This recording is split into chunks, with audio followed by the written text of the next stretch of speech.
அனைவருக்கும் வணக்கம். சாய்நதி சர்வீஸில் நம்ம இன்றைக்கி மீசோப்ரோஸ்டோல் டேப்லெட்டோட யூசஸ் என்ன, அதை எப்படி நம்ம யூஸ் பண்ணணும், அது எதுக்காக பயன்படுது அப்படின்றத பற்றி பார்க்கலாம். சாய்நதி சர்வீஸ் சென்டரில் சப்ஸ்கிரைப் பண்ணுங்கள். இந்த மீசோப்ரோஸ்டோல் அப்படின்றது வந்து என்காஸில் அதாவது third year B.sc nursing staffs எல்லாருக்குமே இருக்கக்கூடிய ஒரு மிகப்பெரிய கொஷின் தான் இது நமக்கு கண்டிப்பாக ஈஸியாக தெரிஞ்சிருக்கும். ஆனாலும் நம்ம வந்து அப்போ சொல்ல வராது. அதை பற்றி நம்ம முழுமையாக இப்போ நம்ம தெரிஞ்சுப்போம். பிபிஹெச்சிக்கு இந்த மீசோப்ரோஸ்டோல் டேப்லெட் எப்படி யூஸ் ஆகுது அப்படின்னு சொல்லிட்டு. மீசோப்ரோஸ்டோல் அப்படின்றது ஒரு வீரியமுள்ள கர்ப்பப்பை சுருக்க மருந்து. அதை மருத்துவரின் ஆலோசனை பேரில் தான் நம்ம பயன்படுத்தணும். இல்லைன்னா தாய்க்கும் சேய்க்கும் ஆபத்தை விளைவிக்கும். அதனை வந்து மருத்துவரின் பரிந்துரை இல்லாமல் நம்ம வந்து அந்த மாத்திரையை பயன்படுத்தவே கூடாது. மீசோப்ரோஸ்டோல்னா என்ன? ஒரு கர்ப்பப்பை சுருக்க மருந்து. இது எதற்கு பயன்படுது அப்படின்னா, பிரசவ கால பின் ஏற்படும் இரத்தப்போக்கை தடுக்க இது வந்து பயன்படுது. இதனால் நம்ம தாய் சேயோட இறப்பு விகிதத்தை குறைக்கலாம். மீசோப்ரோஸ்டோல் டேப்லெட்டை வந்து கொடுக்கும் வழி என்ன, அதோட மருந்தின் அளவுகள் என்னன்றதை நம்ம இப்போ பார்க்கலாம். இதனால் வந்து நம்ம பிரசவ பின்காலத்தில் ஏற்படும் இரத்தப்போக்கின் அளவை நம்ம குறைக்கலாம். இதனால் மட்டும் நம்ம குறைக்க முடியாது. PPH management with third stage of labour, அதாவது ஆம்ஸ்டலில் பயன்படுத்துறது மூலிமாவும் நம்ம இந்த மீசோப்ரோஸ்டோல் டேப்லெட் யூஸ் ஆகும்.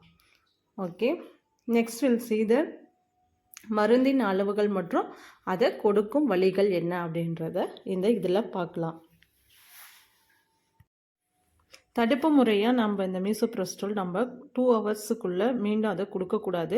அதோட சைடு எஃபெக்ட்ஸும் நம்ம பார்த்துக்கணும்.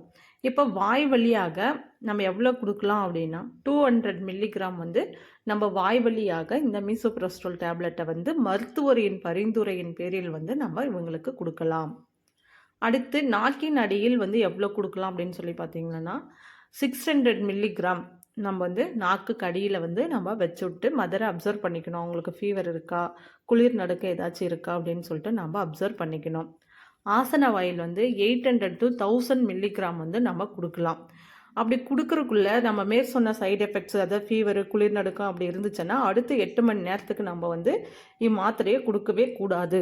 இது வந்து ரொம்ப முக்கியமான ஒன்று. சாய்நதி சர்வீஸ் சேனலில் சப்ஸ்கிரைப் பண்ணுங்கள். இது மாதிரி நிறைய வீடியோஸை நம்ம 1 by 1 பார்க்கலாம். இது வந்து என்காஸில் மட்டும் கிடையாது, B.sc நர்சிங் தேர்ட் இயர்லேயும் வந்து இது ரொம்ப பயனுள்ளதாக இருக்கும். ஆம்ஸ்டால் மேனேஜ்மெண்ட்லேயும் இது வந்து ரொம்ப முக்கியமானதாக இருக்கும். பிபிஹெச் மேனேஜ்மெண்ட்லேயும் இந்த மீசோப்ரோஸ்டோல் வந்து நம்ம முக்கியமாக பயன்படுத்தக்கூடிய ஒரு கர்ப்பப்பை சுருக்க மருந்து. இதில் வந்து நம்ம சரியான முறையில் நம்ம கையாளுங்கன்னா தாய்சேய் மரண விகிதத்தை வந்து நம்ம குறைக்கலாம். இது போன்ற பல அப்டேட்ஸை தெரிஞ்சுக்கொள்ள சாய்நதி சர்வீஸ் சேனலில் சப்ஸ்கிரைப் பண்ணுங்கள். ஆல் பட்டனை கிளிக் பண்ணுங்கள். உங்கள் ஃப்ரெண்ட்ஸுக்கு ஷேர் பண்ணுங்கள். ஏதாச்சும் கமெண்ட்ஸ்னால் கமெண்ட் பண்ணுங்கள். Okay, thank you.